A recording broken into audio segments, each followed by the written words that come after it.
All right, how you doing out there? Captain Jack here. Little bit of a specialness tonight.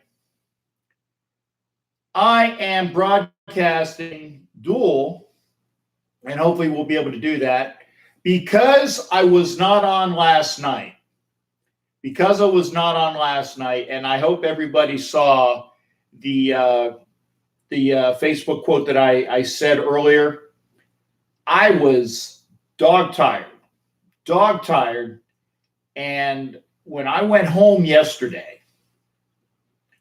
I went and I hit a nap, and the next thing I remember, I'm up today, this morning at about 8:30. Now, normally I would already be on my way to work at 8:30, but I had a retirement ceremony that I was going to, so I slept in. So it was one of those things where I was like, my God, I did not get a chance to do the show. I felt really bad.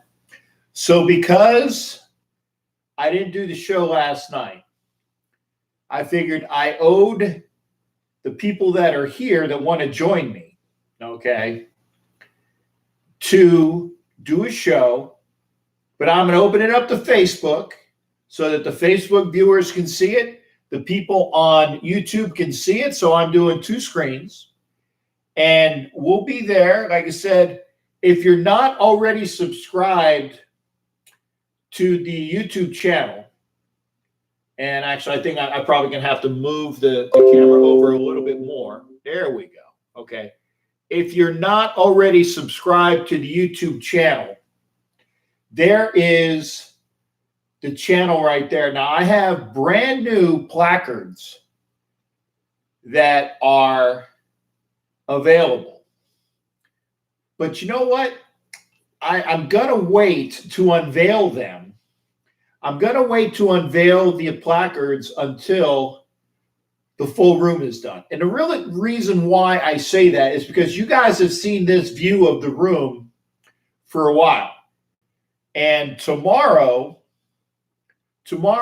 I have the final, what I hope is the final signatures. I have a notary coming over to the house. Hey, Jesse James, you take care. Skull to you as well, brother. That's my boy Jesse James, one of the Viking fans that are, super fans for the Vikings. Great guy. And we will talk tomorrow. We're going to talk. The Captain's going to Minnesota this year. And I tell you what, hanging out with Vikings World Order, great bunch of guys. And I can't wait to hang out with them. Obviously, I would love see, I say skull to him, and he gives me an ARG back. That's great. And an ARG from Chris Donnet and Ken Kirksey. Again, I appreciate everybody being here. And again, everybody that's on Facebook, thank you for being here. But normally I just do it on YouTube. But I figured because I owed everybody a program last night, I was going to open it up. I'm going to open it up so that people can hear the calls. Now, the thing is, I I'm not sure. I'm not sure if people will be able to hear the call on YouTube. So gosh darn it. All right, Chris is going to be making it to a game.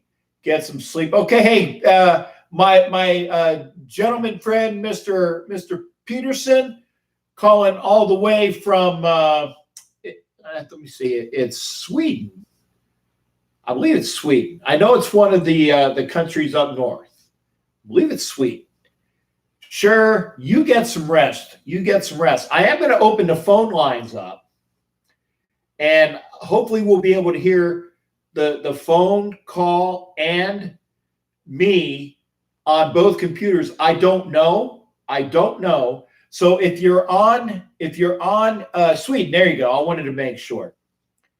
If you're on YouTube, let me know if you don't hear the phone call. Let me know if you don't hear the phone call, because what I'll do is I'll just have to go right up over here and put the YouTube channel on this computer as well. We'll see if we can get it done. I hope the cameras don't fight each other. That's one of the reasons why, that I have, the dual computers, so that we can have everything good to go. Now, the phone line. I know you asked about that. 1 second. Because I'm not going to open up the new flats that I have until we get the whole room done. Hopefully this will stay. Normally I have it done already. I don't want it to fall. Don't fall. Please don't fall. Don't fall. Don't fall. Okay, good. That is the phone number. I'm going to open up the phone lines in just a minute. Okay. Raider Tone, how you doing, brother? I will say this, Raider Tone, if you haven't checked out Raider Nation Explosion, the website already, Homer says don't fall. If you haven't checked out the website already, I just did a promo for you, brother, making sure. And everybody here, if you want to go and you haven't gotten your tickets already, the captain has his ticket. What's it say right there? Raider, it's upside down. Screws. Stupid me. There you go. Raider Nation Explosion. Raider Nation Explosion. Make sure you get your tickets to Raider Nation Explosion. August 10th, Merced Fairgrounds.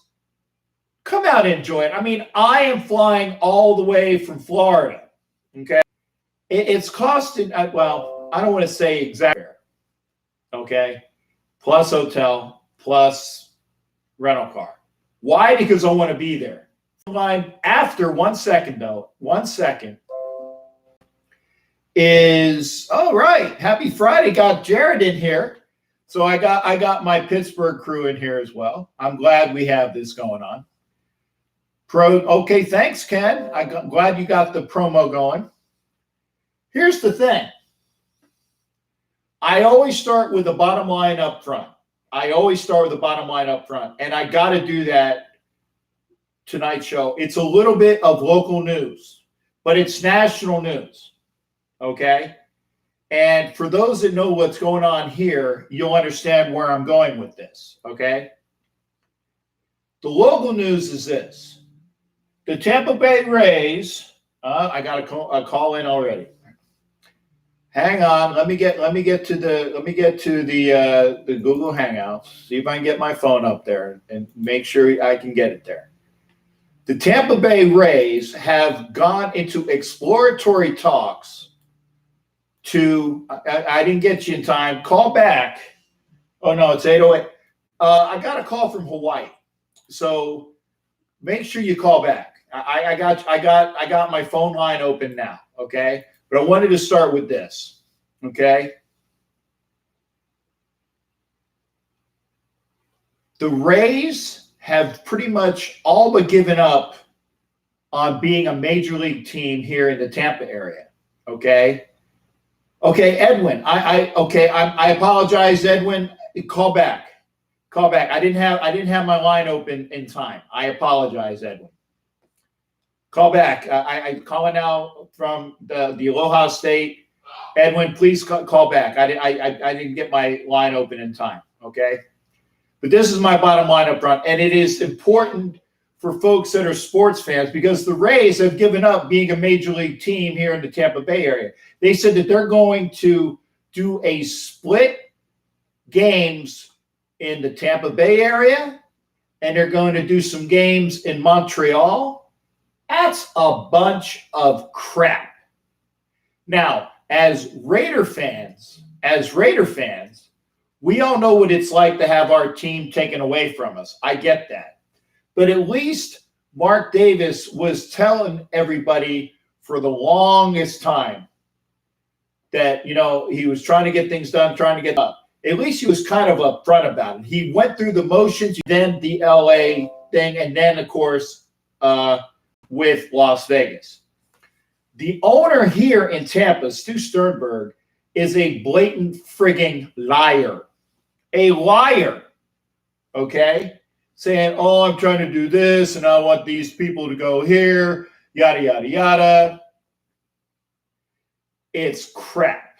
And I just wanted to say straight up that at least Mark Davis was upfront and forward about the move, whereas the local owner of the Rays is full of crap. I just wanted to get that out there, okay? Yeah, well, okay, Tommy, that's not fully it, okay? It's not fully about the people that show up. There are people that show up. It's the venue. It's the venue, okay? If they had a stadium that wasn't over on the other side, there would be plenty of people more to show up. And oh, by the way, okay, Tampa averages 15,000 a game, okay? 15,000 a game. Pittsburgh, and I know Jared will back me up on 30 people. Bullshit. More than 30 people show up. Pittsburgh, last year, averaged 18,000 a game. And Pittsburgh has been in the league for over 100 years. People are not going out to the ballparks as a whole, okay? People are not going out to the ballparks as a whole, so don't say it's just that. Got to head out for the week. Okay, I'm sorry there, partner. Make a trip out here, come to see 808. Yeah, once a year for our party, Raider Nation. Edwin, man, I would love to come out there. But remember, I'm in Florida. I would love to come out there. Remember, I got to go from Florida to California and then to Hawaii. That is a hell of a trip. Edwin, talk to me off-site. Let's see if we can work something out because I'd love to do that. I would love to do that. So hopefully we can get that. Vikesh, thanks for coming on. Leslie, thank you for coming in. And they show up in Boston? Okay, let me ask you about that, Tommy. In the 80s, okay? In the 80s, when Roger Clemens was throwing, I think he had what was it, a 20 strikeout game in Boston? The stands were 2/3 empty. Okay, so don't tell me that Boston always shows up. It's cyclical. Okay? And they're up on the upswing, then they're down. They're up and they're down. I'm just saying that baseball as a whole is not doing well. Okay? And that's you guys can bear me out on that. That's true. I want to say thanks for, again, Vikesh is here. Ramon, Raider Kent, thanks for coming in. Jerry White, Raphael, Dan Birdwell, thanks for coming in. And I saw earlier that I think it was Daryl Hobbs Sr. is on. Thank you for coming in as well. Daryl, I definitely, like I said, I want to get with you. I want to have you come in and do a Ask Captain Jack interview where it would be on the broadcast. But we'll do that. So again, now I swear my line is open, okay? The line is open here hopefully you'll be able to hear it everywhere. Okay. So again, attendance as a whole is down. I'm not bitching about the Rays losing their team per se. I'm saying that the owner is full of crap. He has not done his due diligence, okay, in keeping that team here. He's lying. That's from me. I know that there are other people out there. You can say, I don't care about the Rays, but this is baseball, and it's unfortunate. So, and they already have a name for the new team. They're calling them the X-Rays because the cross between the Expos and the Rays, the X-Rays. Get it? I think it's good. Can't find a ticket the last 10 years, if not longer. You know what? I can find a ticket in Boston. Got to pay for it. You got to pay for it, as is anything. All right, folks, that is my bottom line up front. I hope y'all are here to talk some sports. Again, the viewer is basically me. The caller gets to talk whatever they want to talk about. The line is open. We're going to definitely be ending by 11 o'clock tonight because obviously we want to make sure we're all ready in time for Raider Bear. And if we're going to talk, we're going to talk. Line is open, 813-699-0834. What else is going on? Well, there's not really a lot going on other than, okay, the NBA draft was last night. As expected, Zion Williamson went to the Pelicans. That is going to be a team to be reckoned with real soon. And, you know, I think it's going to take maybe a couple years, but that team could do well. I would say, and this is just me, that would be a good place for Kevin Durant to go if he wants to go anywhere. I know that that's sacrilege from folks that are fans of the Warriors. I'm saying if Kevin Durant wants to, that would be a place for him to go. But, you know, then again, because of his injury, the Warriors could say, you know what, we're going to sign you long term, and we're going to take that free agency out of the equation. Basically, sit him for a year while he gets better. Oh, Jerry White liked the pictures of the pirate and me. It was from today's ceremony. It was great. So I appreciate that. See, I want to make sure I'm not missing any comments on YouTube. I'm not. So again, everybody that's over there, and we'll get a chance. I'm looking. Okay, I'm sorry. I got a comment in, but I got some of those. Katie is going to stay in Golden State. We'll see. We'll see. Anyway, the line is open. If you want to talk about hockey, we can do that too. The hockey draft, if I'm not mistaken, is tonight. I just got home a little bit ago. I'll be honest, no clue what's going on. Why?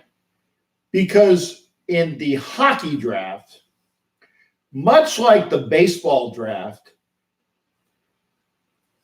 the average fan, actually, I'd say even more than the average fan, 3/4 to 7/8 of the fans don't know who these people are because they play in the lower leagues. They play in Sweden. They play in Finland. They play in Russia as far as for hockey. Now, they might know a few of the players that are coming out of the pros. Hey, okay, thanks there, Raider Bear's on here. Thank you there, Raider Bear. Raider Bear, those are the lids. I know we had that, or you had that conversation. I got to show you one of these times. I'm going to have to show you the collection of just the Raider hats. I'm going to try to wear a different one each time. But yeah, it's cool. I really do. I can't wait. That's why I want people to come out to the house, join the captain in the Galleon Studios, and just check out the hats, man. It'd be fun. Hopefully, I'll get some people there. And thank you, there, shipmate. Always great to see you as well. Again, I am doing this on Facebook because I missed the show last night. I owed it to the people to have a show, and I figured I would do dual, both on Facebook as well as YouTube. Land a cornerstone like Williamson will attract other talent. Yeah, I think so as well. Oh, 1 second. Boy, I tell you, that is loud. Raider Homer, how you doing there, shipmate? Let me turn this down a little bit. Go ahead. Raider Homer. How's it going, Cat? I am good. I want to make sure that I can hear you. I want to make sure that the folks on YouTube as well, I want to make sure that they can hear the phone conversation. If you can't hear the phone conversation on YouTube, let me know, okay? If you're on YouTube, make sure you can hear me and hear the caller. Go ahead there, Homer. How you doing there, brother? I'm doing good. How are you? I'm good. I'm good. I felt like I wanted to do a show on Facebook. I haven't done one in a while, and I felt obligated to show everybody, that I haven't forgotten about you on Facebook, but I obviously have gone over to YouTube. But I wanted to make sure that people know, if you haven't subscribed to the show on YouTube, please take a minute and go over there and subscribe. The address is right there. And by the way, if you want to get your fill of some Raider talk, I'm doing shows with Raider Homer as well. So it's exactly what is the show called there, Homer? We'll make sure I get it right. It's Raider Invasion Podcast. There you go, the Raider Invasion Podcast. Join myself and Homer and our gentleman, the other gentleman from Texas. Oh, yeah. Okay. The Raider Critique. There you go, the Critique. Get us over there on the Raider Invasion Podcast. How you doing there, brother? I'm doing good, man. I just wanted to call and thank you, dude, for being so supportive, and helping out and coming on the channel and agreeing to the podcast or coming on to the podcast. I know you're super busy, so I really do appreciate it. Well, like I said, I'm going to spend my time as I can. I will say this, though, looking up my schedule for July, okay, I'm going to 2 Raider events in July, plus I have a week in Washington, D.C. I'm probably going to go on a July hiatus, other than calling in for the Invasion Podcast, because I'm not going to be in studio all the time. So I'm probably going to take a hiatus in July. It's not that I don't love you, but I figure because I'm in and out of here anyway, and hopefully the room will be done by then, that we'll come back hard the end of July, the first part of August when camp hits, and we'll do the shows from there as well. So obviously I'll be hanging out with you for the Invasion Podcast, because I can call in for that and I don't have to be here for that. Yeah, I appreciate it, man. That's an honor, dude. I like I said, I appreciate your support. I'm trying to build this channel. I'm doing everything that I do, for the Raider Nation. I remember looking for good, positive content about the Raiders, when ESPN was being negative.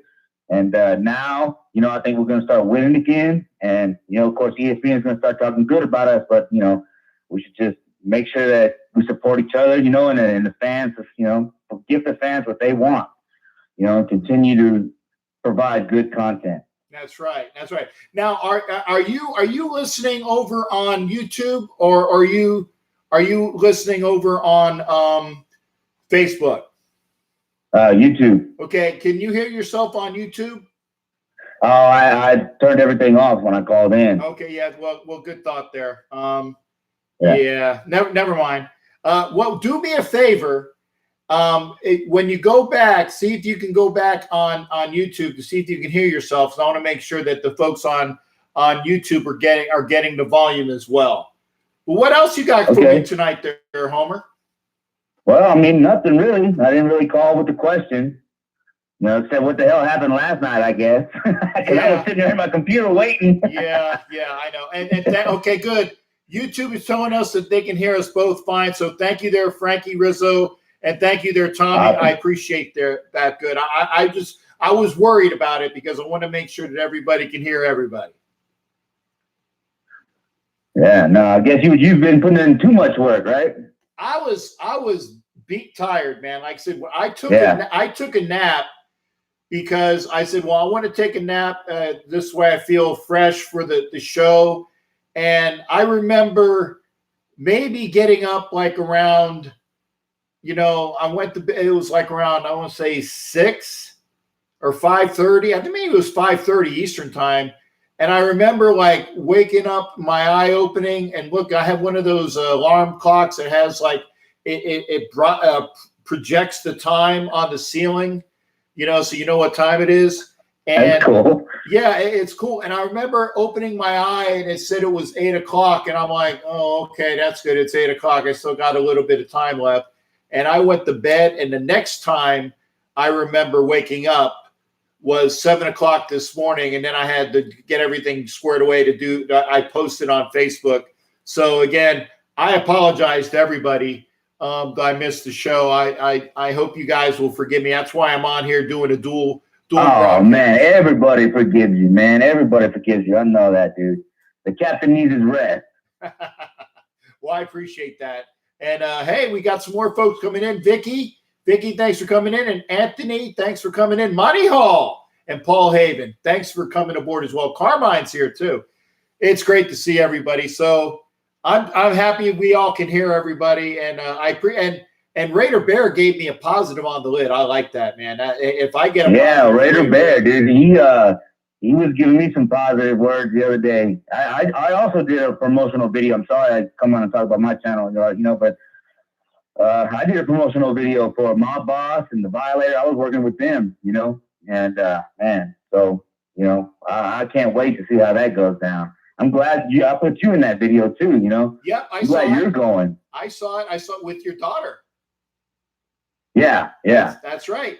And it's like, and Homer has the most wonderful Raiderette. She's about 10 years old. Yeah, well, 9. She's about to be 10 in August, though. Okay, and I will say this: Homer's daughter is the most wonderful little lady that I've had, and I'll tell you, I met them in Nashville for the draft. Yeah. And I remember that I was walking up the street, and we were all in a group, and I got behind because I was talking with some people and other things like that.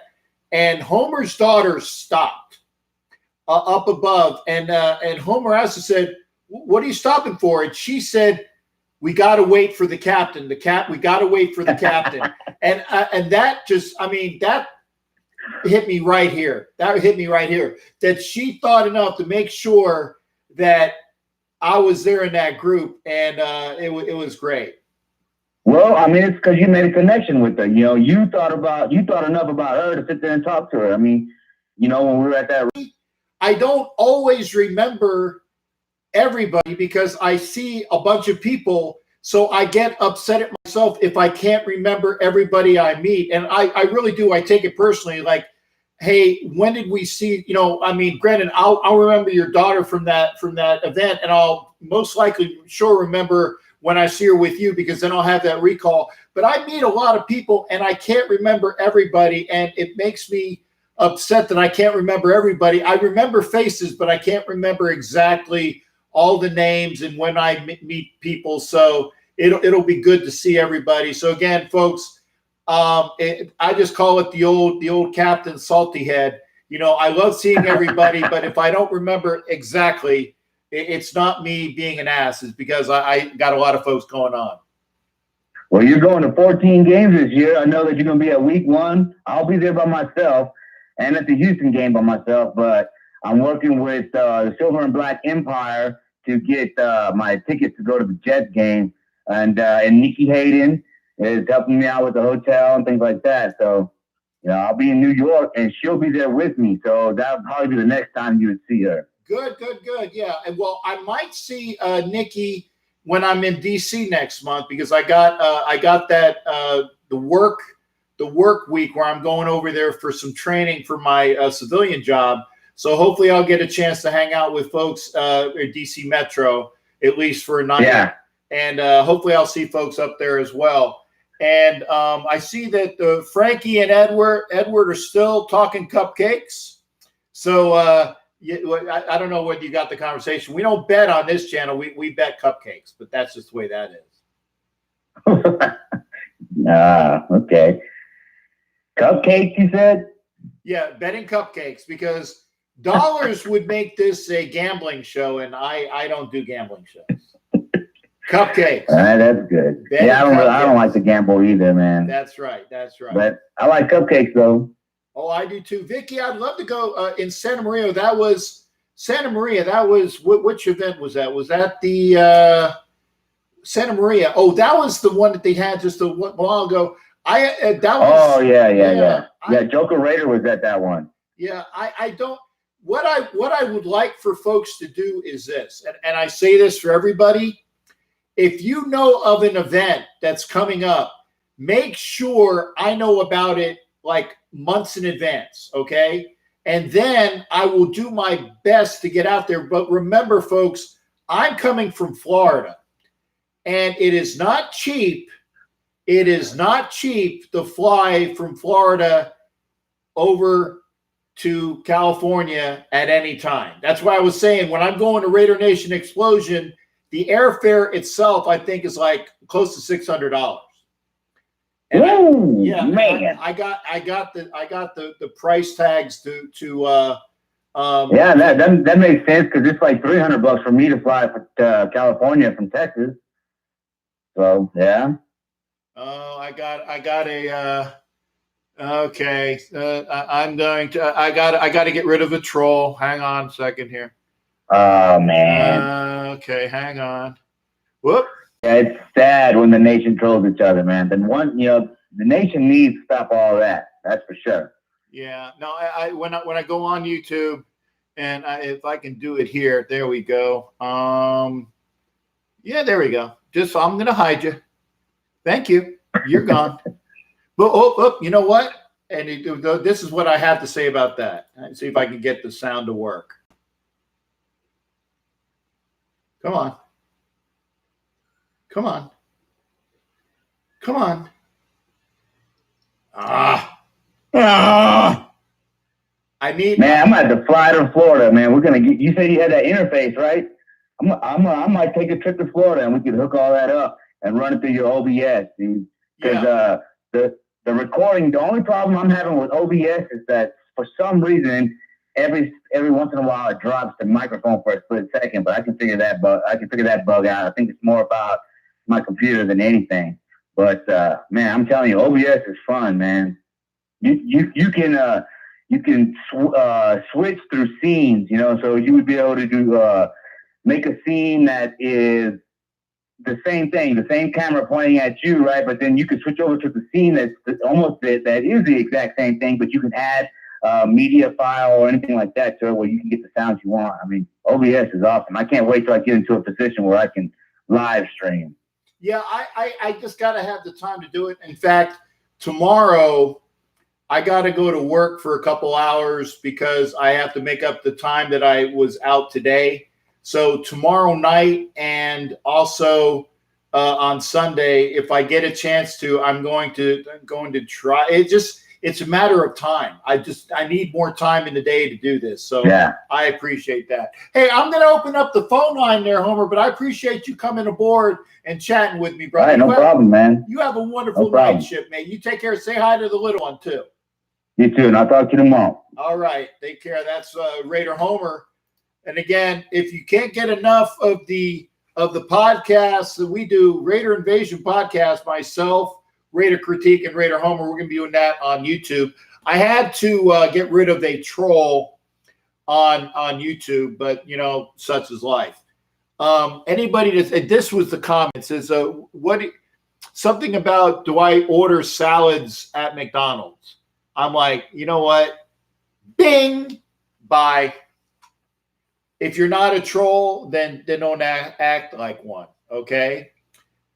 Kaiser Creepy is the name, okay? Kaiser Creepy. Of course that's a troll. Of course that's a troll. And Jesse James, the Viking fan, he's talking about cupcakes for the Vikings game. And Vicky sends you greater love. All right. So again, if you're here, Homer's off, and I didn't even have to say, hey, you got to knock him out. But it's always good talking to Homer. And if you're here in the area, like I said, I'm probably going to take a hiatus in July, but we'll take care of that and have him come in. We're going to be talking to Tommy Beard in a second. Tommy, how you doing there, brother? Tommy. Yeah. How you doing, brother? I'd be all right if Baltimore or if Boston could actually play consistent. Yeah. Now Boston is still they're only 2.5 behind the Rays, and the Rays are slumping bad. So if they can I mean, what's aggravating is we take care of what we're supposed to the Father's Day weekend, right, against Baltimore. Right. We're supposed to beat that team. Exactly. Then we go and we play very well against Minnesota. We should have swept them. Yeah, and they the one game we blew in the 15th. Right. We did sweep them. Then we turn around, we come back home. We got a 3 game against Toronto. What are we doing? We're stinking it up and we're losing to the Blue Jays. And why is that, Tommy? I don't know. This inconsistency is aggravating because it should not be happening. I agree. Now, I'm gonna pull an adage, and I'm not saying this to piss off anybody, but remember how the Raiders would always play up to their competition and play down to their competition? I have a feeling that the Red Sox, because they played so well against, they went out and they beat the Orioles like they needed to beat the Orioles. They played well against the Twins, who were the best team in baseball. They were riding that high, like, yeah, we're back. It's every individual game. You can't lose to the teams that you need to beat. And the Blue Jays, they're not as bad as the Orioles, but they are a pretty bad team in the AL East, and you need to beat them. And they didn't go out and do that. What sucks is Chris Sale was pitching well. And then the bullpen comes in, and it could blink. We would be winning this division if it wasn't for one thing. Okay. We have blown, I think it's 11 games this year. We have led up until the 8th or the 9th inning, and the fucking bullpen has blown it. Okay. Now, why? 11 games we have lost in the 8th or the 9th. Why didn't you go out and get, oh crap, what's his name? The guy that the Cubs picked up. Kimbrel. Yeah. Why didn't you go out and pick up Kimbrel? Because he played. We could have re-signed him. Yeah. We could have re-signed him. We had him last year. We not paying the ownership said they was not paying him the money that he had because we were already way over the luxury tax. Well, you got to pay if you want to win. And we still got to get Mookie re-signed. Yep. Now, he said he would listen to us first because he said he didn't want to talk to anybody or do anything until after the season. I got you. That scares me. We have seen when teams have said, oh, well, I'll listen to you first. And they go out in the market, and then what happens?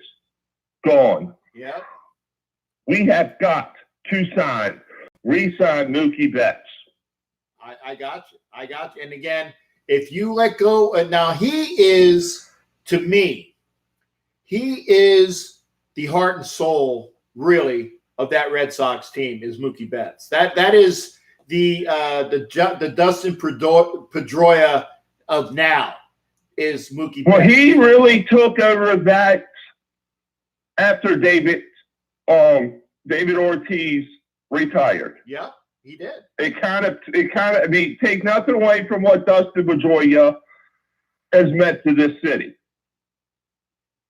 That city has been Dustin Pedroia, David Ortiz, even Manny Ramirez when Manny was here, was there. Yep. And David stepped up. It was more David's team. That's true. Then after Dustin, it's still Dustin Pedroia is still loved, but with the injuries, with not sure what's going to happen, Mookie has taken over that spot. That's true. And I'm getting, and I'm going to say this as well. This is not to upset you, but, and I'm seeing it down here in Tampa as well. The Yankees are about ready just to pull out and run away with the division because I don't think they are. I tell you, partner. Because I'm telling you, this is what I look to happen. Okay, I'll listen for a sec. You got all these players that were doing well after Judge was out, after Stanton were out. Watch to see if they don't start falling back. Because Stanton ain't been playing. I mean, hell, his first game back and they've already booed that overrated steroid head. Well, the thing, how many games? They already are booing that man. One game in, and that damn city's already booing him. Well, man, please, that man could hit 100 home runs in a game, and that sorry-ass fan base still wouldn't be happy. I can't stand the Yankees. I would never eat nobody in the world for me to root for them sorry assholes. Okay. Well, and I still say Houston wins that division or wins the AL. When it comes to the playoffs, I still have Houston winning everything. Okay. I really do. I honestly think though it's out, as you said though. I will agree with you on one point. It's going to come down to pitching. Okay, if it comes down to pitching, do the Yankees have enough this year when they get all of their players back with Betances and the other guys that they have playing to get back to have a good series with the Astros? I think it's possible, but obviously we'll see. What's wrong with your Phillies? Oh, man, I tell you, injuries they are falling apart, and they still cannot beat the Nationals to save their life. I got you. I watched the games that weren't rained out. They can't beat the Nats. But you know what? The Nats can't beat anybody else, so it's a wash. I don't know. The Phillies. I've seen on the MLB Network, I was watching something. On there. And they had it from, was it May 13th? I think it was May 13th. And I know it was sometime in May. To so far in. You know the Nationals have the second best record in that division? Okay, Tommy, I got to let you go because you've gone up. Nope. Yeah, okay. Johnny, you got to call back because I was just about ready to get you. Call back because I had just when Johnny was on the other line. If you want to knock out Tommy, and he's been on. But no, say that stat again there, Tommy, so I can hear it again. They had on MLB Network, they broke down everything with the Phillies, the Nationals, and the Braves. From when the season started to, I think it was May 13th. Okay. I think it was May 13th. How the division was, how it was. Phillies, Braves, I think it was Mets, Nationals, Marlins. Then from May 13th to, I think it was sometime in June, I can't remember what the date was. It was actually the Braves, the Nationals, the Phillies, the Mets, in the Marlins. Yeah, the Phillies. How everything changed. I got you. And I'm not denying the fact the Phillies are in a swoon right now, okay? The Phillies are in a swoon, but I said at the beginning of the season, I said the Phillies are, if they were to win this year, they're a year early from winning the division. I picked them as a possible wild card this year. And in fact, if they were to win the East, that would be a bonus. I'm gonna take this there, Tommy, because I know that Johnny wants to talk about that series as well. You take care, partner. All right. All right, just when Johnny's in the house, how you doing there, brother? And I know that there's some Yankee. I want to make sure that I get this out here. Vicky is a Yankee hater. Bless you as well, sweetheart. I want to make sure we get all credit to all the people out there. Josie, thanks for coming in as well. And PMAC. PMAC, Tommy will tell you how he feels. Johnny Bench, I got a Johnny Bench jersey. Oh, so you're a Reds fan. That's cool. And let me see. Getting back, and I won't take this for your time there, Johnny. I want to get back with all of the comments. Frank Rizzo, yes, I'm going to be out in KC on the 1st. We will meet up there. And Ed wants to talk about the Dodger Blue. I'm going to let you and I'm going to let Ed just comment on that as well. But again, we have the Red Sox that just left, and thanks for the call there, Tommy. Always good hearing from you. Ed's over here, and I know Ed will call in later on. Let's talk to Johnny from Just Win Johnny and his Yankees, who is representing because Jimmy Farrell's not in here to do it as well. Go ahead, brother. How you doing? Yeah, I'm good, Captain. How are you? I'm good. I wanted to let you know, as I stated at the beginning of the show, I have 2 flats, your flat, and I got another flat. I'm just going to save them until I come back from when the room is done, and I'm going to show the 2 flats that I have, and hopefully I'll have OBS up by that time as well. So you'll see your flat. I just figured I might as well save them for like the grand christening. So don't worry about it. I got that's no problem. I got more stuff coming. You know that. I just want to call in because it's a little ludicrous. As the Yankees are smashing Houston, and it was the only team that scares me. Well, Tampa scares me a little bit, but now that we smacked them around 2 times with all of the they sent Clint Frazier down. How it's just ludicrous. This is Boston fans are ludicrous. You know, and I live between the Yankees territory and Boston. Well, way more towards Yankee. I'm right outside the Bronx, but you know, I went to college in upstate Connecticut. It's all Boston fans, and it's the fans there they're ludicrous, and they act like Philly fans. They get crazed about things. Yankee fans don't go out of their way to say anything until it's brought up. Yeah, and then you know, as a Raider fan being starved for championships, I'm proud that I'm from the New York area and the Yankees are the best team in sports. But I'm way more of a football fan. And I used to be very proud to say that the Raiders have the most winningest record in sports over even the Yankees. At one point, they did it one time, but that's not true anymore. Obviously, yeah, it was for a while too. It was for a while too. They had that record. Yeah, and it was until we got those years where we sucked and sucked and sucked. And now I think we only have still only have it might not even be 600 win percentage. I'd have to check to see what our win percentage is. But we used to have a 730 win percentage or something like that. Now it might not even be 600 anymore. I'd actually have to check the stats. But that shows you how bad this team has been really since we last won a Super Bowl, aside from the years that Gruden 1.0 was here and brought the team up. And the 1 year where we made a playoff run a couple of years ago, we have really sucked for the last 25 years. And I mean that. If you look at the Raiders record the last 25 years, we've sucked overall. But we're still hardcore fans. We love our team. So that's never going to change. Never going to change. Yeah, but it's even I grew up, my father despises New York teams. And he was, right outside the Bronx his whole life. He's a Red Sox fan. My brother's a Red Sox fan. And they just, my dad used to take me as a kid to the games when he would go see the Sox. And I wonder, why are you taking the Yankee Stadium? But he was going to see them play the Sox. But it converted. Of course, I chose the Yankees. I was smarter than them.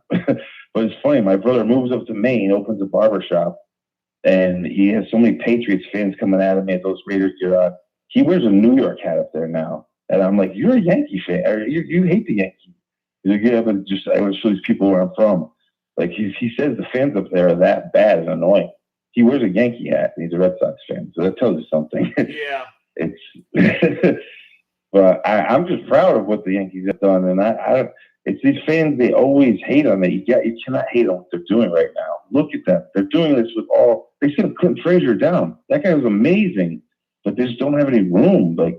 They've finally stopped trading away all the scouting. Aside from a couple years, they've always been top notch, and they always have had a chance to stock their farms clubs, and hopefully they will still do that again. But Lisa traded away a lot though. Yeah, but that was the other thing though. They had good players in their farm system that they could. Johnny, you are at 5 minutes, so I'm going to let you go, brother. Thank you for calling in. No problem. All right, bye. Take care. And now we go from the Yankee to the Dodger Blue with Ed Winchell. How you doing there, shipmate? Good to hear from you. Hello, Captain. How you doing, man? I'm doing good. How about you? I'm good. I wanted to do a dual broadcast for the folks on Facebook so that they know.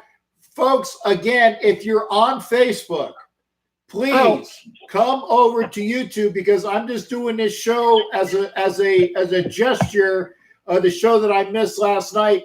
I'm doing my shows on YouTube. The what do you call it? The URL. There you go. The URL is right there. Look for Captain Jack Rackham Levy on YouTube. That means you, PMAC. That means you, Vicky. That means all the folks, Julio and Shay Olot. Thanks for coming in, by the way, Shay Olot. Nathan Gunn, who we previously stated was a portion of the Raider Invasion podcast. He's here, but he knows he finds me on YouTube as well. So no, Kami, I'm not gonna put that message. I'm not gonna put that message. I try to get the F words away. So what's going on, Ed? What's going on? Well, I tell you, Cap, to start off with tonight, I have a question for you. Trivial baseball question. Okay. Bet you can't answer it. I'll bet you 10 cupcakes you can't answer it right now. Me? You. 10 cupcakes. I'll give you a question. It's only East Coast teams. And even if you don't, just for fun, because I love you. Okay. Just for fun. If you get it right, I'll give you 10 cupcakes. Well, Frank gives you the cupcakes that Frank owes you. Okay, what's the question? Okay, 1926. Ooh, okay. Yankees are playing St. Louis. Okay.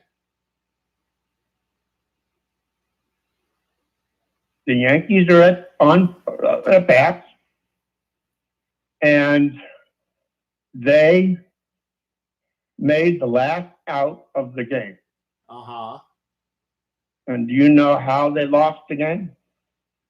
In 1926, they're playing St. Louis, so I'm thinking it's the series, correct? Right, World Series in Yankee Stadium. Okay. So they are playing St. Louis in the 1926 World Series, and they make the last out. They make the last out. Babe Ruth is on first, and it's the last game. So I'm asking you, do you have any idea how the last out happened in the game? Let me see. To end the series. To end the series. Well, I'm thinking now. Let me ask a question. Babe Ruth's on first base, but may I ask, were there any outs at the time?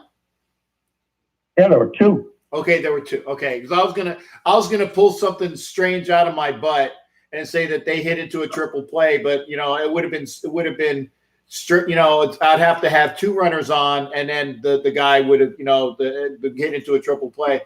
If there's two outs, then I would say that it was a strike three. The catcher dropped the ball, and the runner was thrown out at first base. That's a good guess, Cap. But the real answer, and you're close, okay, is that they got Babe Ruth out stealing seconds. Now, if Babe Ruth, that was my second guess. I honestly, I was going to say, well, if the only other thing that I can think of would be Ruth trying to steal, because it's something that's really far-fetched.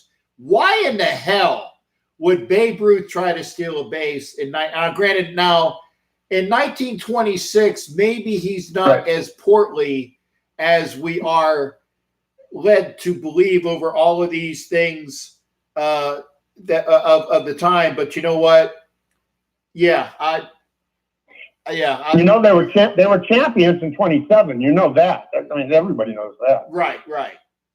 But Well, the clincher to this clincher tap that I have for you, the punchline has not even, we haven't even touched it yet. And the punchline to the situation was game 7 or 2 outs, bottom of the ninth.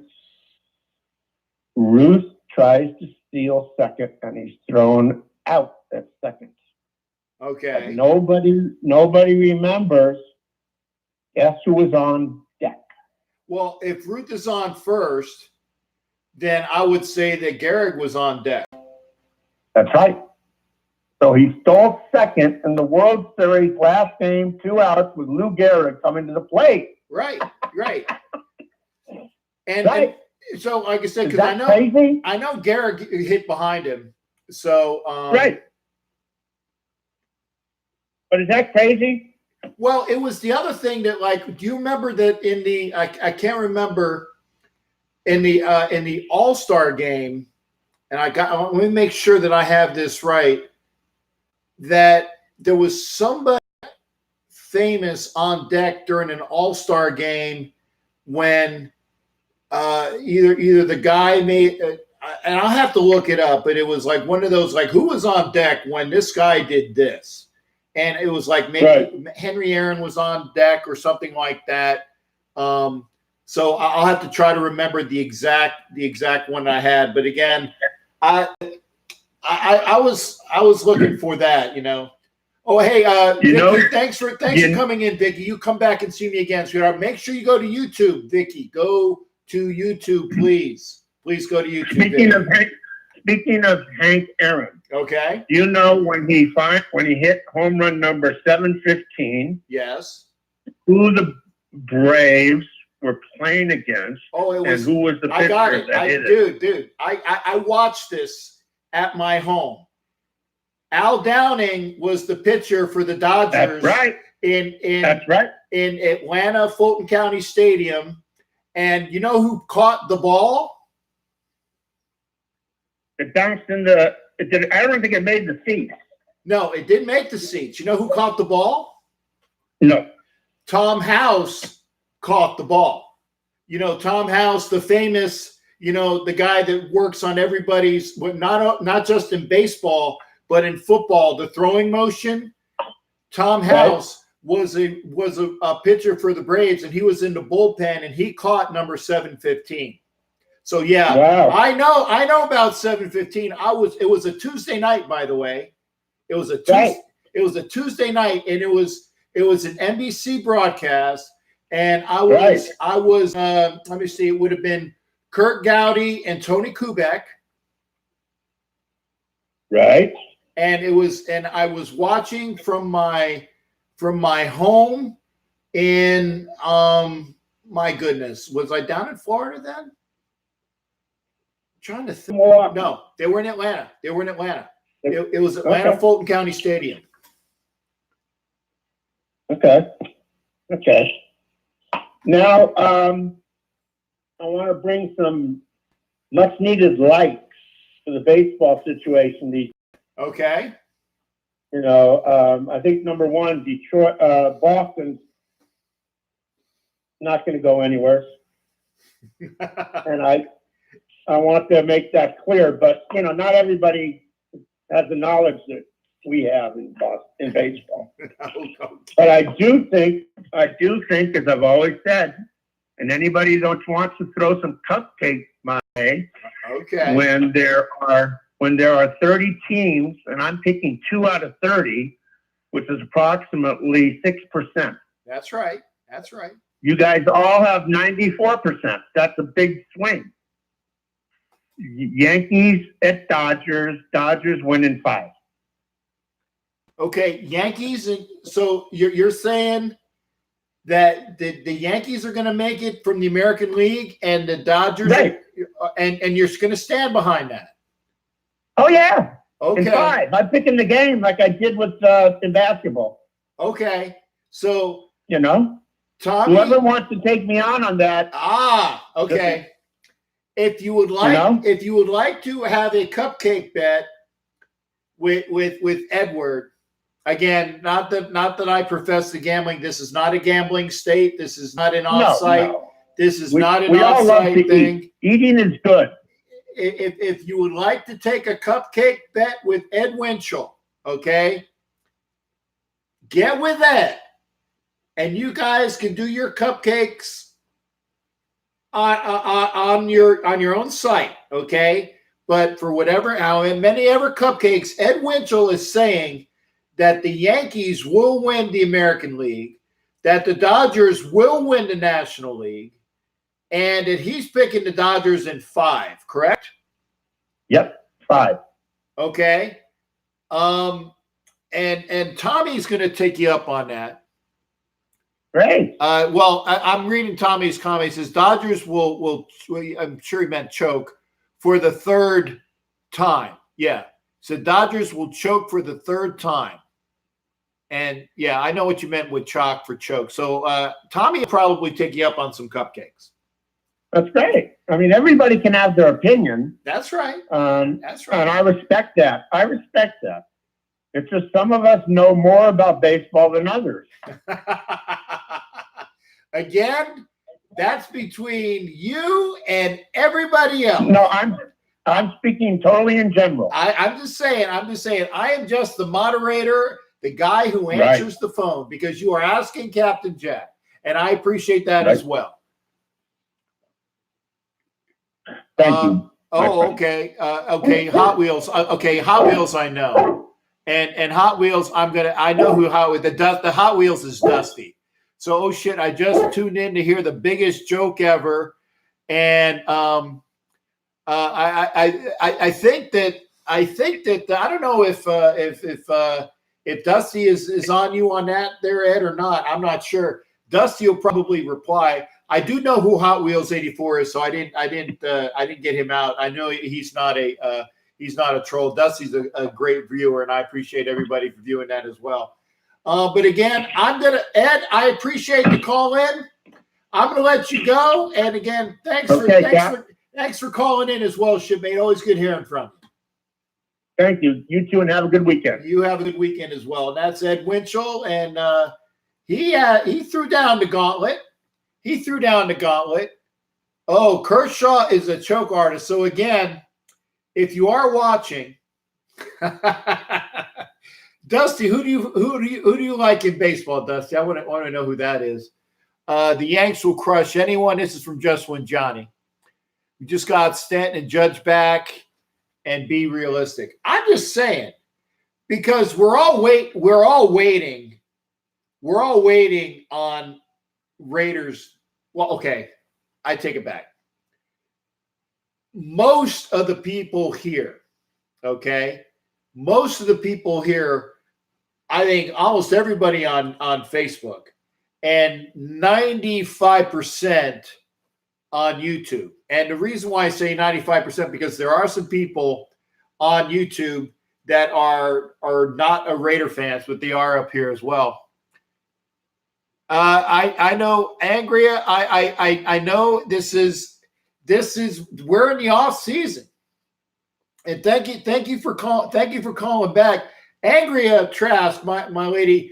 I can't wait to talk football. Trust me, I can't wait to talk football, and hopefully, Angry and I will be able to still do that podcast where it's Coast to Coast Raider Nation. I know, Angry. I know. But we got to talk something. I mean, and here's the thing. We all want to talk Raiders football, but there's only so much we can talk about when it's the OTAs are done and we're waiting on camp to begin. And there's really nothing else to talk about. We did have some talk about the Raiders. I'm trying to think what did we say? Did we talk about the Raiders today? I'm not sure. You know, Andrea, if you want to call in, and trust me, I would love to hear from you. I am going to talk about what the callers talk about. The winningest. We did. That's true. That's true. That is true. Johnny did say that, and that is true. Andrea, we were talking about how the Raiders had the winningest record in all of sports for the longest time. They were like a 730 win percentage, and because he was talking about his Yankees, he said even the Yankees could not touch that. But then we hit the time where it's like, my God, you know, how bad we've been for mostly the last 25 years. So unfortunately, we did talk about Raiders. That's the only thing we did talk about with our Raiders, though. We did mix it up. But I will talk Raiders because I am Captain Jack. But I'm going to listen to you talk. Angry, I'd love to. Yes, he does. That is true. Because John Madden, for 10 years in the NFL, had he had 100 wins in 10 years. And Andrea, we'd love to hear from you. I hope you're doing better. I hope you're doing it because I love Andrea. I tell you what, Andrea is the only person I can say this about. Okay? The only person I can say this about. If she says X, I know it's true. She's never been wrong. No, I'm serious. She's never been wrong about anything that's come out of her mouth that I know of. Because every time we've tried to check on it, she was 100% right. Love me some Madden. That's true. And we love Angria just as well. And that's true. I don't have to, if she says it, I don't have to look it up. I'll have somebody else look it up, but I ain't going to waste my time. Because if she says it, I'm banking on it. I'm not even going to look it up. If she tells me that the sky just recently turned a pitch of like amberish, greenish tint with lavender in it, I know that you'd be saying the truth. Okay? It picks me up on Twitter. I love the conversations. Even when you're not calling, I love the conversation. Because Dusty's saying that Angry picked on her on Twitter. That's funny. I brought up a great Raiders stat, the Yanks. Yeah, that's what we were talking about. And picks what the tint, the lavender and the bluish. That would be a nice tint. That would be a nice tint. In fact, I'll have to find you some flowers of that tint. Thanks, Mike. I appreciate that. 4-3 Nationals beat the Braves. I guess that's good for the Phillies. But man, the Nats wow, they've been playing well. And if the Phillies don't watch their 6, they're going to be in 3rd place real soon, Chris, and that's unfortunate. Twitter stat Pitbull, go girl facts. I tell you, don't mess with Angria. Do not mess with Angria. It's a losing proposition. But if you want to call, and I'd love to hear from Angria, and I'm glad you're here, honey. Let me see. It's 10 there. So you're 4. So it's 6 o'clock. It's 6 o'clock out in Alaska. And again, when she's feeling up for it, we will hopefully. I'm doing this right now. Okay, see this? It's his fingers crossed. We're going to be doing the Coast to Coast Raider Nation broadcast. And just on cue, I am loving it to say this. I love to say this. Joining me now is the one and only Angria Trask. Welcome aboard. I love to have you on this show. How you doing, sweetheart? I'm great, Captain. How are you? I love hearing your voice. You're melting me just like the Wicked Witch of the West. Aw. It's good hearing from you. I didn't even bring any water. I'm melting. Okay. So we got to get off this baseball talk. That's enough. I'm here. I talk to what the callers talk about. Throw me some football, honey. I am ready for it. Well, you know what? I haven't been really good on keeping up on anything that anybody's been doing online lately. So, have you talked about your favorite new teammate yet? My favorite new teammate? Yeah. Okay, that's a very wide open question. My favorite new teammate, Richie Incognito? Oh. Antonio Brown. I mean, there's so many we can talk about. My favorite new teammate. Okay. I mean, we can talk about that everybody except for Josh Jacobs, and unless within the last 24 hours he signed, that technically the new teammates have been everybody being signed except for Jacobs. So you throw it out at me and we'll talk about it. Which one are you talking about, hon? I think my favorite has to be, I really like Jonathan Abram because he's a smartass and he brings everything he can, both on the field and off the field. He messes around with Gruden. He's already made that huge rapport with him. It's great. He's a lot of fun, and I think he's going to be a really good addition to the team. But I love that we have a number one receiver that we haven't had in 15 years. Since Tim Brown left and Jerry Rice was a rental. Exactly. Yeah. We lost two of the best receivers of all time, and we have had nothing since then, virtually nothing. And finally, we have ourselves a guy who has led the league for 10 years in certain stats and has been top 3 in like the last 3 years. He's been top in, I don't even know how many categories. I forgot. Yeah. And the fact that he's picked again to be, I think it was one of the rags, I can't remember which one, stated that he was going to be probably a top 5 overall player. And I can't remember which one of the, if it was BSPN or if it was Fox Sports or one of those rags put out that Antonio Brown is picked to be a top 5 player in the NFL upcoming this year. But I do want to say something about Jonathan Abram because you did bring him up. You did get a chance to hear the interview that he did of what drives him? No, I did not. Okay. They had an interview with Jonathan Abram, and just to show how much of a awesome guy that he is. And folks, if you haven't, I'm not sure where it was posted. I know I read it. It might be a video, but it was probably something that I read online. Is that what pushes Jonathan Abram is the fact that it's his daughter. And let me go back to the full story on this. When Jonathan Abram was in college, his then girlfriend, who wasn't his wife yet, ended up being pregnant with twins.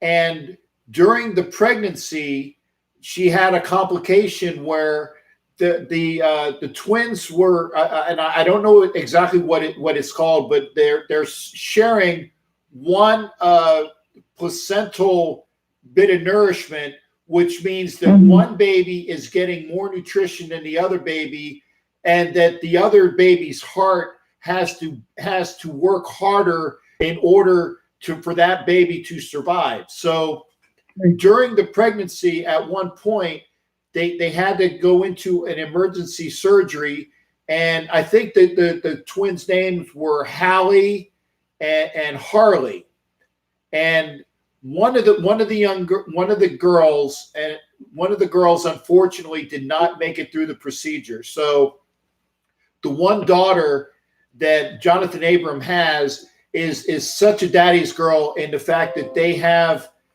she's always loving on him, and the mama was saying that it's like a little mini me, that she does everything with her dad and she just loves hanging out with her dad, and it's wonderful the fact that he has a daughter that's like that. And I don't know whether they've told the daughter about her twin sister or not. That I didn't get, but the fact is that the daughter is such a ray of sunshine and hope.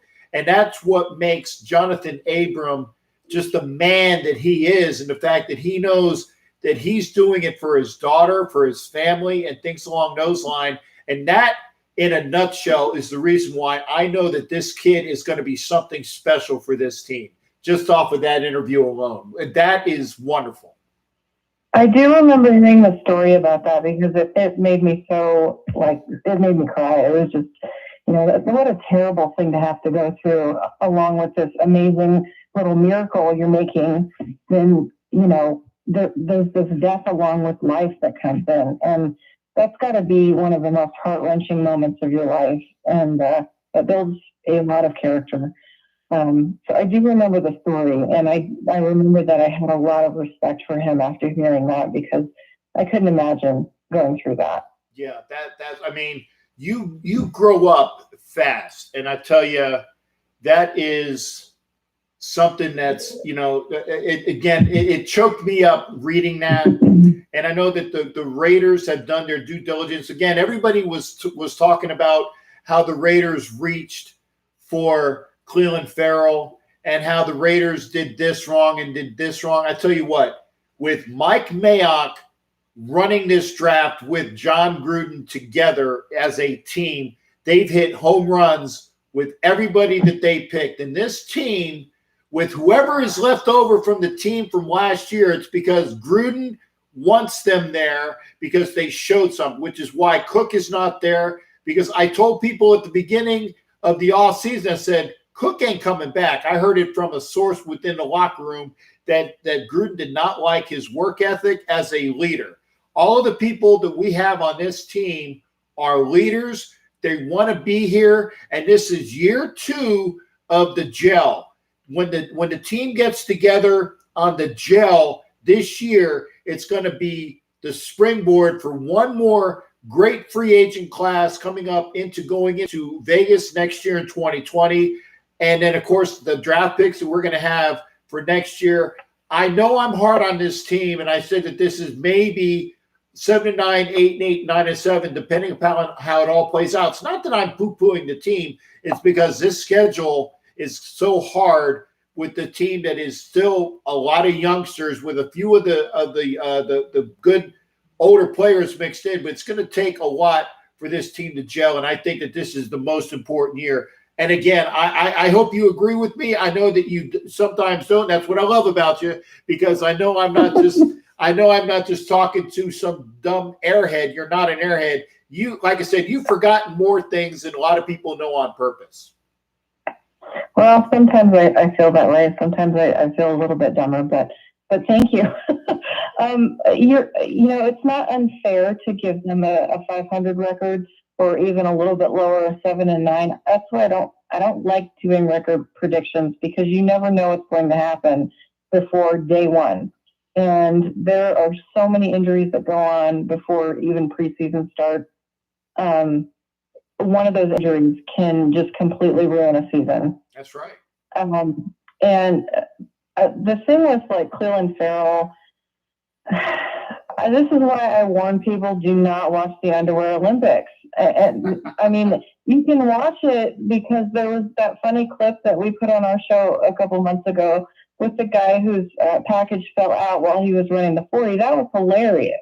But those are the only things to put stock in, because otherwise, what if a guy has a bad day? What if he has an ingrown toenail and he can't jump? Then you get this guy who's got a 20-inch vertical for no good reason, and all of a sudden he drops on these draft boards, which are all crap anyways, because it's just a big guessing game. And now Clelin Ferrell's all of a sudden a reach at number 4, when that's the exact player that the Raiders needed.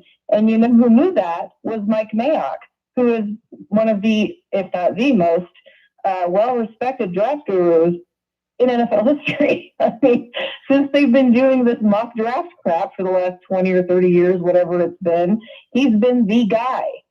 And until he moved to the Raiders, people would have taken everything he said as gospel. But now he's on a team that, let's face it, we're the villains, and that's okay. But he's learned to take the crap, and he's learned to take the heat, and he rolls with it, and I love it. Love it. Well, I tell you, I can't wait Again, folks, if you're not listening to the words and the wisdom of the one and only Angria Trask, you have it right there in a nutshell. Angria joins me for the Coast to Coast Raider Nation podcast, providing that health is going to be out there. I know that I sacrifice. I say, when are you available? Because I'm making sure that she's available. And I'm not trying to put you on the spot, but if Angria is available and she's in good health, I look forward to doing another year of Coast to Coast Raider Nation podcast with her, because I just think so highly of her. Well, I will do my best. I'm still kind of working through some personal things, but I'm trying to get back up to speed, and we're trying to get the Ladies of Darkness going again as soon as we can.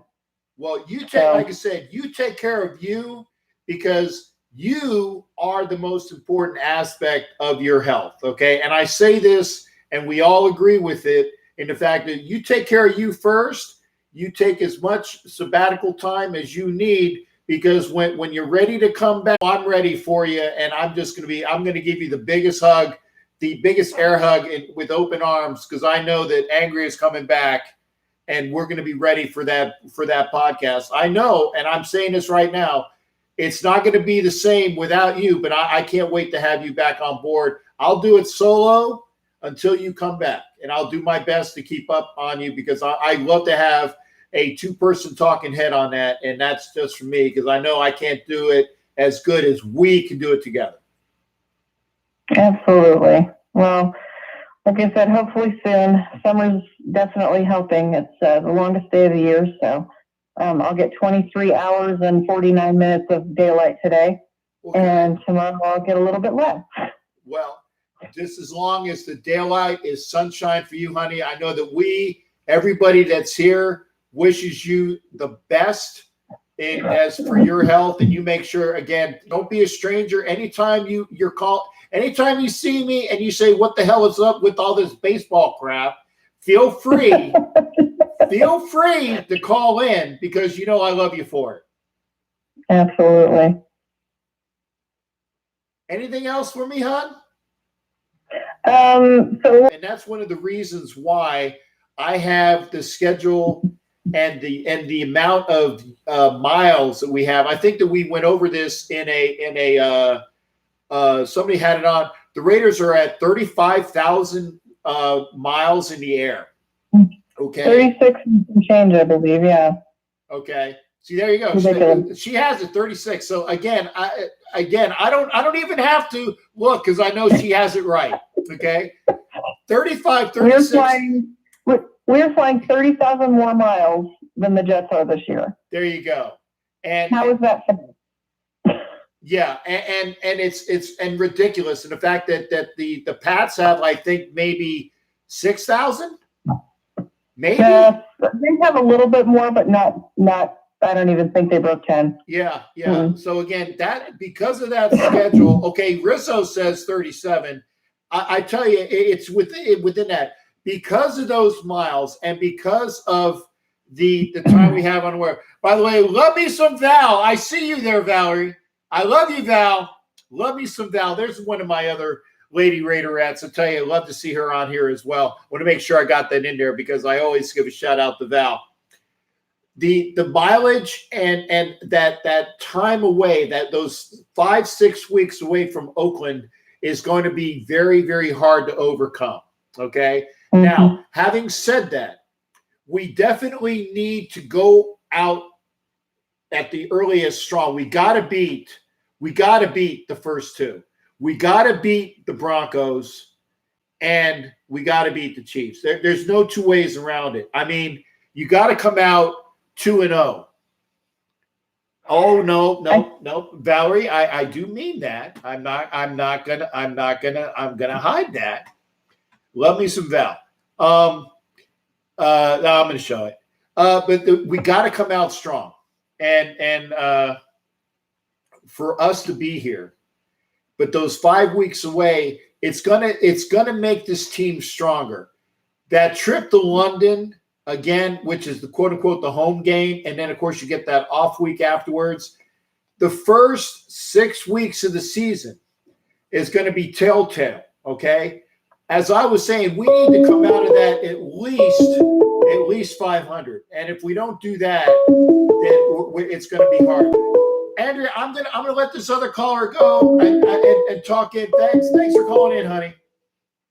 Oh, no problem. Talk to you soon. All right, that's Andrea Trask, and this is a call from 832. Who am I speaking to? My name is Houston Raider Steve. Houston Raider Steve. Good to hear from you, brother. How you doing? Doing great. First time call. I just want to say what an honor and privilege it was to see you at the Steelers tailgate with Villapiano and also Franco Harris. We had a great time, and you had your sign saying we got screwed or something like that. Remember the fumble and all that stuff? Your poster you had. Oh yeah. I'm glad. So you were over there at the was it the Black Hole tailgate? Yes, sir. I sure did, and everything. You and Violator and everybody, and our good friend the Brick was there, and of course Ron Rivera, the originator of the Black Hole, he was there. And I tell you what, I tell people, I said, you don't really understand us until you get to meet us. We're not, just because we wear the paint and everything, we're actually really great people once you get to know us. Even the Texans fans were like, well, I don't know what you guys are all about. Is that the way you are in real life? I said, no, it's just, I said, you need to go to a Raiders game. Like, Captain Jack, every game is like Halloween, but we have a hell of a good time. We don't win every game, but we win every tailgate. Am I right? That's right. I tell you what, we are undefeated. We are undefeated at pregame. We are undefeated in tailgates, and we are undefeated in the fan base. That is for sure. No matter what the record is, we are undefeated in all the important aspects, and that's for sure. I tell you what, I know you've got a lot of great memories, but one of my memories was I live here in Houston area, and the day before, the day that Al Davis passed away and everything, the next day of course, was the game and everything. And I saw Rhinestone Raider, and she was passing out the patches and everything with Al and everything on it. And I was in the south end zone up in the upper deck when Michael Huff intercepted that football. And you look down, and Hugh Jackson's crying, and I'm crying because our whole lives there's always the Godfather, Al Davis, but he was a 12th man or 11th man on that play, remember? It was the 11th man because they were actually playing with a player short. And so there were 10 guys on the field when Michael Huff got that interception. And it was because I can't remember exactly. They called a defensive substitution right before then. And somebody that would normally get the word, or it was one of those last minute things, didn't get the word. There were 10 guys on the field, and it was the quarterback that eventually came over to Matt Schaub, I believe, was the guy who threw the interception.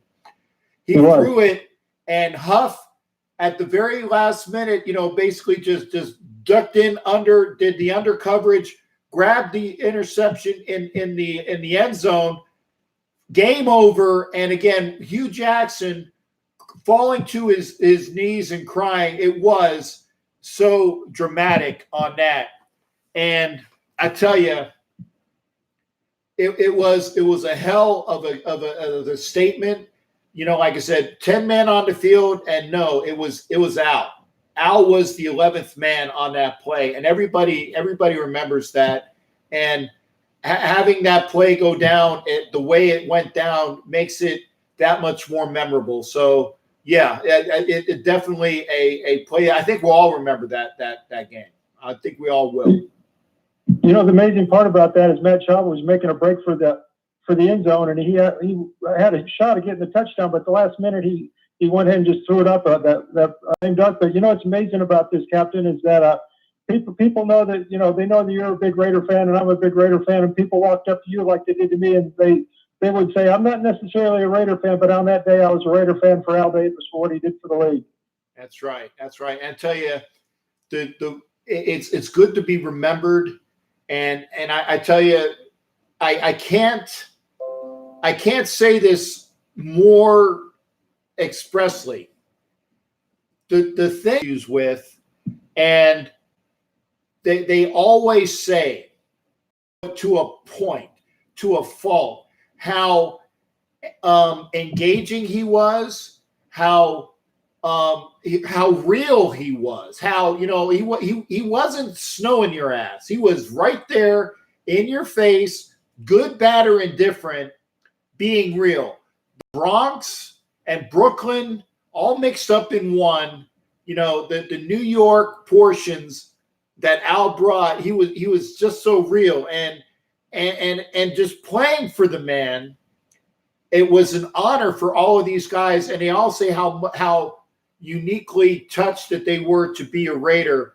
And there's nothing like that. And I'm not saying it because, again, I'm biased. I get that, but there is no such in the NFL today. There isn't. There's not an owner that cares more about his team than Al Davis did with the Raiders. Okay, people say, well, Kraft is for the Patriots. No, Robert Kraft is for the money, and it just so happens that he's won, 6 times, and so he gets it that way, and it's like rah Robert Kraft. No, he doesn't feel the Patriots like Al Davis. That was his baby, man.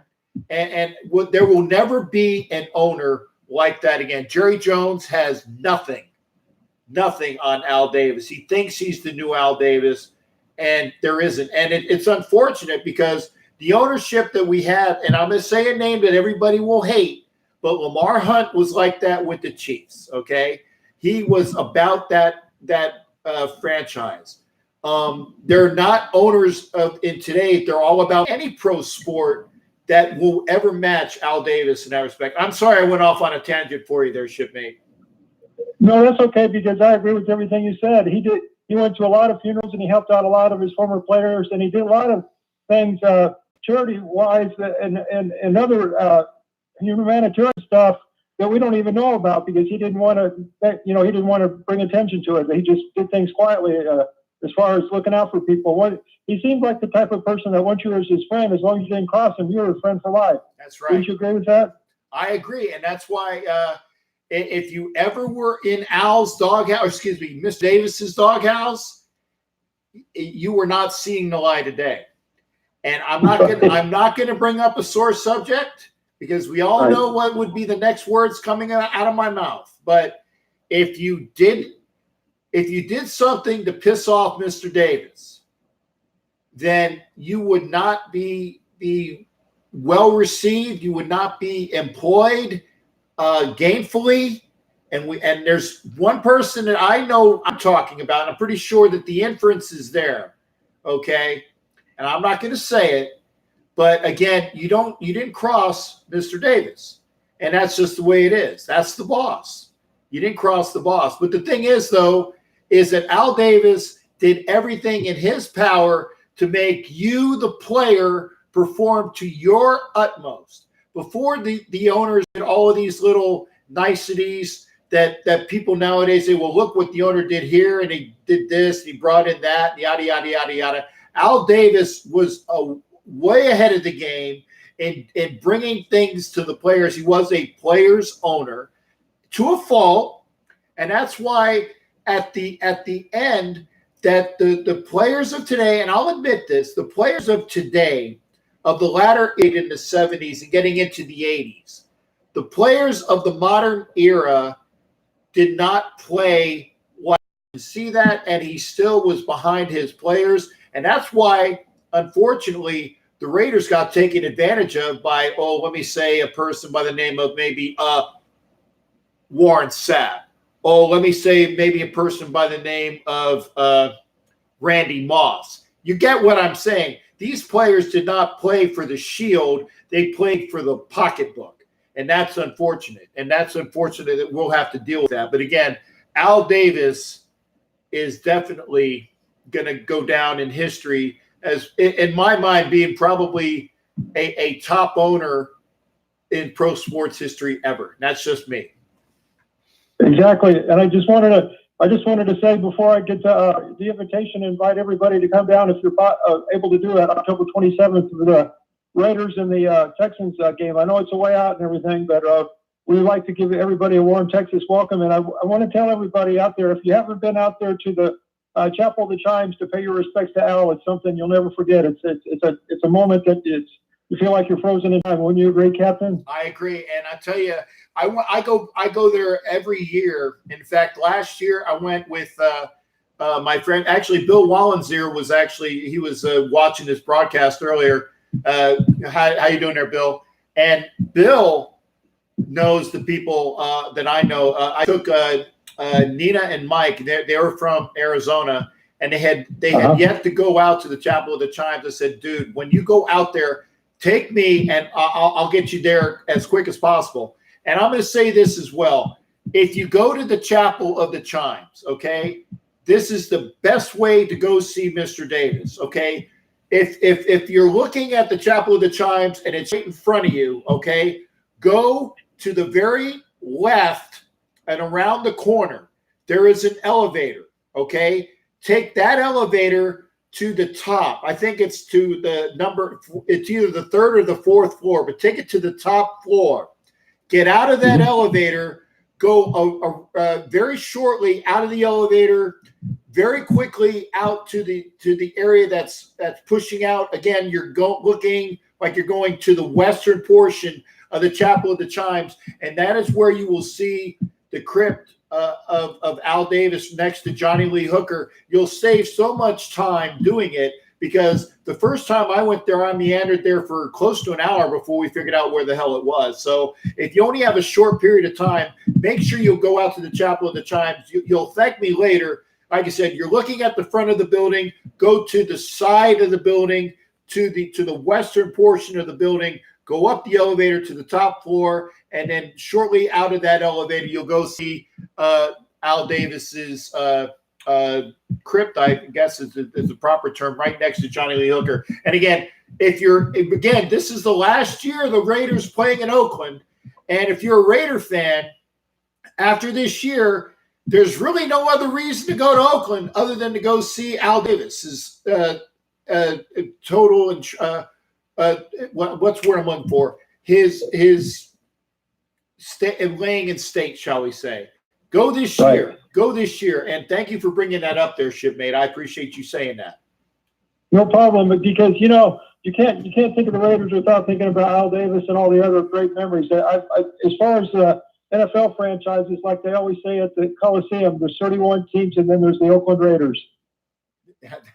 There's 31 others and us. That's right. And what I need to do is, I was trying to get you in my phone. I'm going to put you in my phone. Let's see here. Hang on a second there, brother, because I like to make sure I get folks in my phone, and you weren't in there, so I'm going to put you in here. And I'm not going to say your number on the air. Sure. But let me get this down. 1 second here, brother.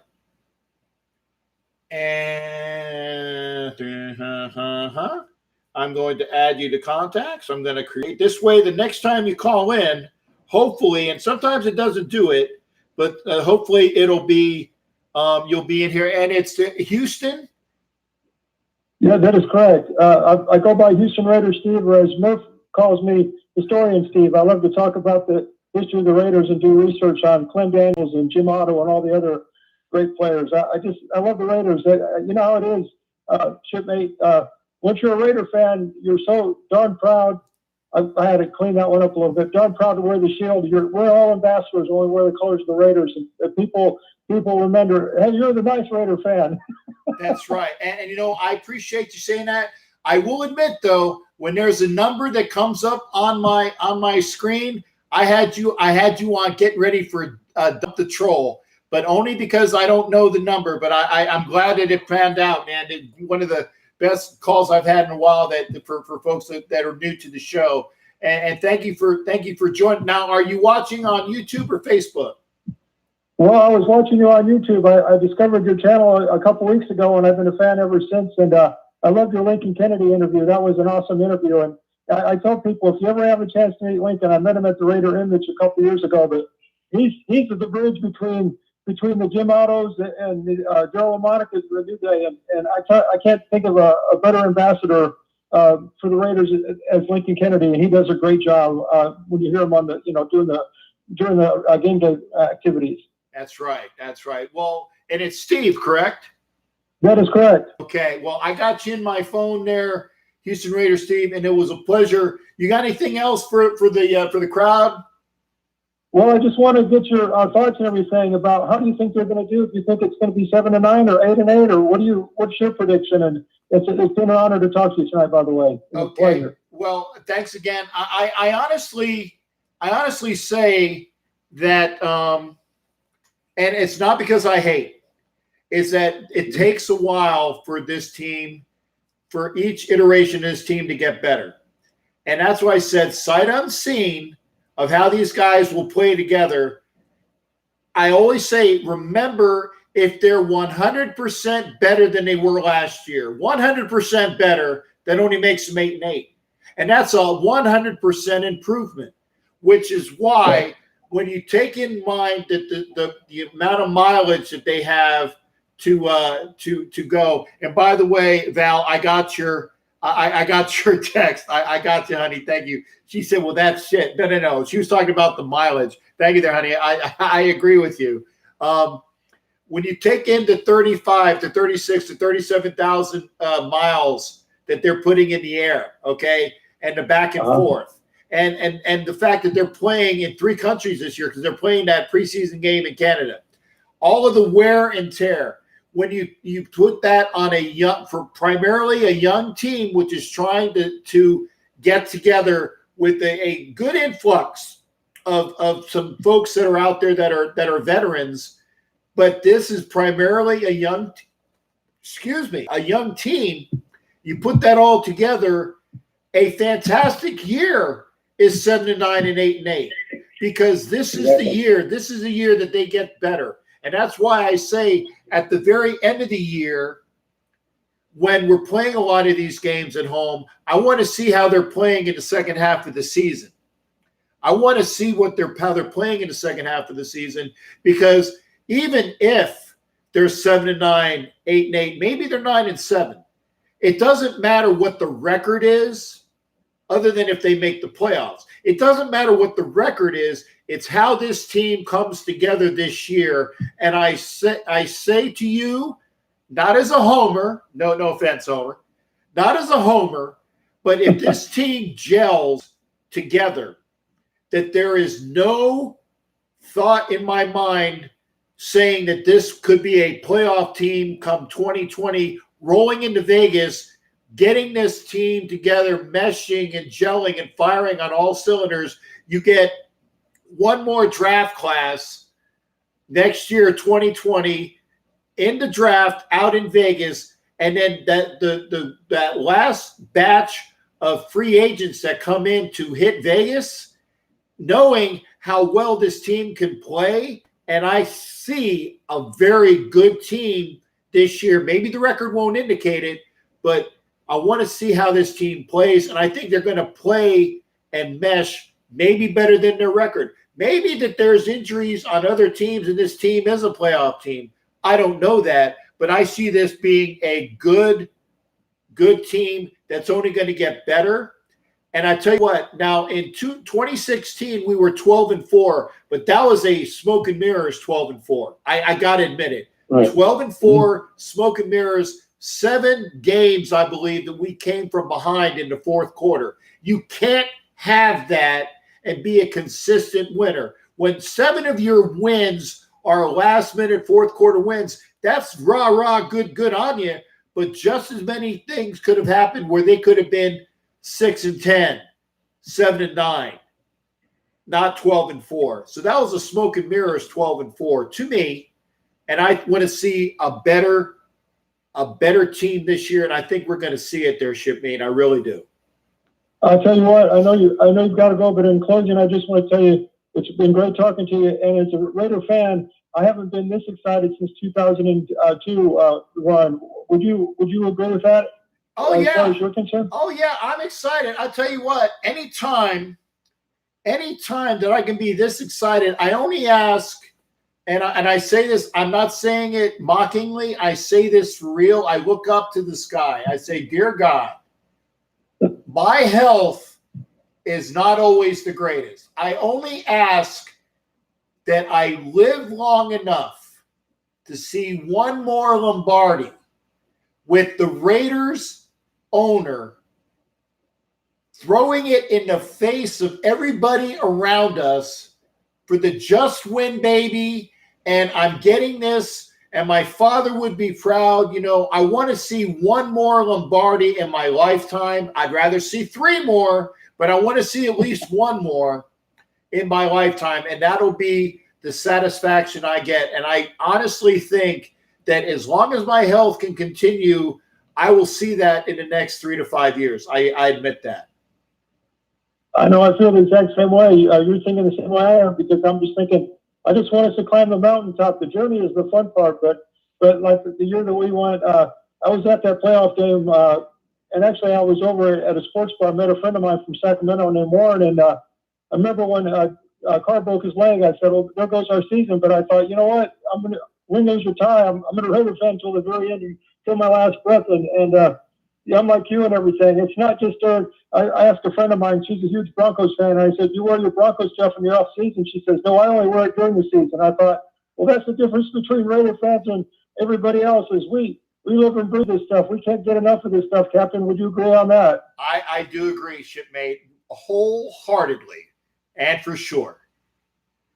Well, it's great talking to you. God bless you, brother. And I hope to talk to you soon. And go Raiders. And it was great meeting at the Steelers game. I hope to see you at a game here this year somewhere. I'll be out in Houston. God forbid. I do got tickets to go out there, partner. I'll be out there. Yeah, keep in touch and let us know. And so we're all trying to get together and everything. And we can't wait to see you and the rest of Raider Nation. And you have a wonderful weekend. God bless you. Take care, brother. God bless you too. Thanks for the call, Steve. Anytime. Take care. Bye. All right. That was Houston Steve. And I will say this. It's 10:50. So I'm gonna say that I want to make sure that I hit everybody's comments, and I appreciate everybody being here. I'm gonna say this one more time, please. If you're on Facebook, please make sure you go and subscribe to my page over on YouTube, because again, I don't normally do all of these call-ins on the Facebook channel, but I wanted to open it up because I missed the show last night and I felt bad, and I wanted to make sure that we had more people over here that could watch it if they could. But please go and subscribe to the YouTube channel. It's there, Captain Jack Rackham Levy. Just go to YouTube, put Captain Jack Rackham Levy in there and subscribe. I'd love for people to be there. I want to say hello to everybody that's been coming aboard. I see, and again, I apologize over on Facebook. Mike Cato, Brent Mattingly, thank you. Good to see you as well. Johnny Branson, Mark and Jenny Gutierrez, Bill Wallens here. I saw him, and Linda Maldonado. Good to see you as well, sweetheart. I haven't heard from Linda in a while. And going back to YouTube, and I will say, and I tell you what, yeah, none taken. Remark, that's great. And I agree with, again, if Andrea Trask says it, it's got to be true. The comebacks that Carr had, were wonderful. Vicky's back. Vicky, I hope you got over and subscribed to the other channel. I'm going to say this: make sure you're going over to the Raider Bear page, Raider Bear family. He's coming on in about 7 minutes, give or take. So I love seeing you here, but I want to make sure that I'm off before Raider Bear comes on, because everybody knows that we're going to have, if you're into Raider Bear quickly and you get the gold medal and the silver medal and the bronze medal for being over there. I'm never over there in time, so I'm always finishing up here. But make sure you're hitting the Raider Bear Family Show. That'll be at 11 p.m. Eastern Time, 8 p.m. out in Pacific. So make sure you're there. Vicky, I'm glad you're back. And make sure you're going over and subscribing to the YouTube channel. Going back over here to YouTube, and I want to make sure that I got all the comments that I was missing. Yeah, I won 5-2, Homer. I definitely say watching Mark Davis accepting Lombardi from Goodell would be the sweetest. You got that right, Angria. Yes. I agree. And just seeing him kind of like shoving it in everybody's face. And I'm glad Valerie is here. I'm glad we caught that up, Valerie. And I did get your text, honey. I know you meant it well. That's why I put it down. I need him on my show. Hey, Steve. Oh gosh darn it.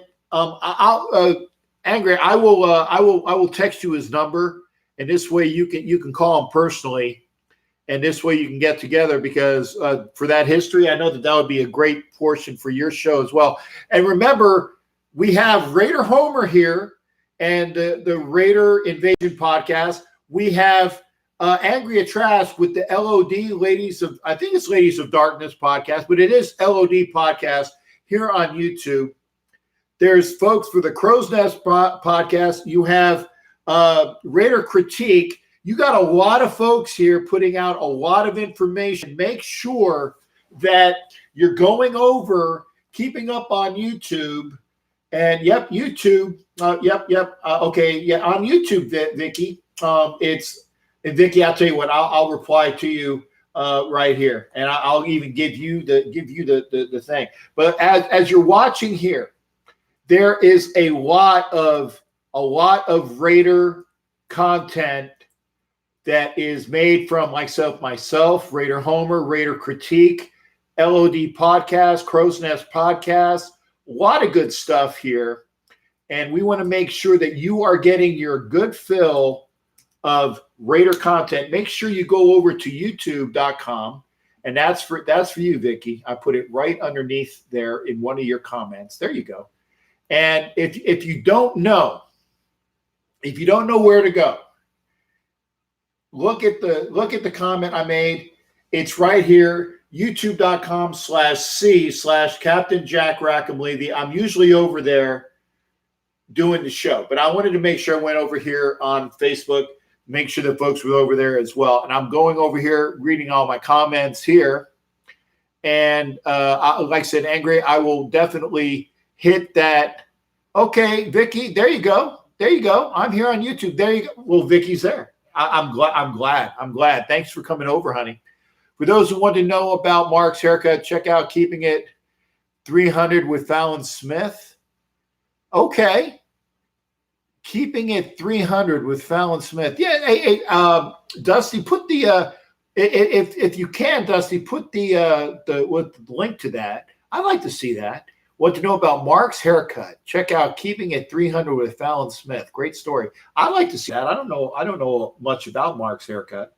I mean, he gets cranked on it, but you know what? That's okay. But it is 10:57. So if you're not here right now, or if you know you need to go to Raider Bear Family. It's going to be starting in just a little bit. I want to thank everybody for being here. And because I can do this now, I have it right here and it will get ready, and let's hear it. And it will be, hopefully we'll kick on. Tell you, there's a lot of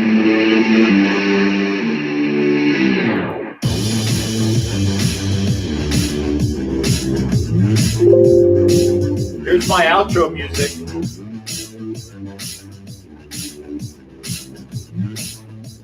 And okay, you're there. Cap Jack, get your high tonight. Greater news and information. Make sure you're here. I'm here to get you by tonight. And I'm pushing that knowledge to you. And you're smiling, I'm hoping. So make sure you are here on my broadcast. Thank you for joining me. And I've enjoyed it. Again, normally I'm here on Thursdays and Sundays. Whenever I have a show, it'll pop up. Make sure you're here for it. I thank everybody for being here. Get on over. Raider Bear is going to be on in just a little bit. So thanks again. Make sure, Raider Invasion Podcast, I am your captain. LOD Podcast with Angry Trash. Then go over and check out Raider Critique. He has his podcast here on YouTube. We want to make sure that you guys are getting your good information. So make sure you're over there. I'm the captain, and I am signing off. Y'all take care. We'll see you next time for all your other shows. Take care, everybody. See you Sunday, hopefully.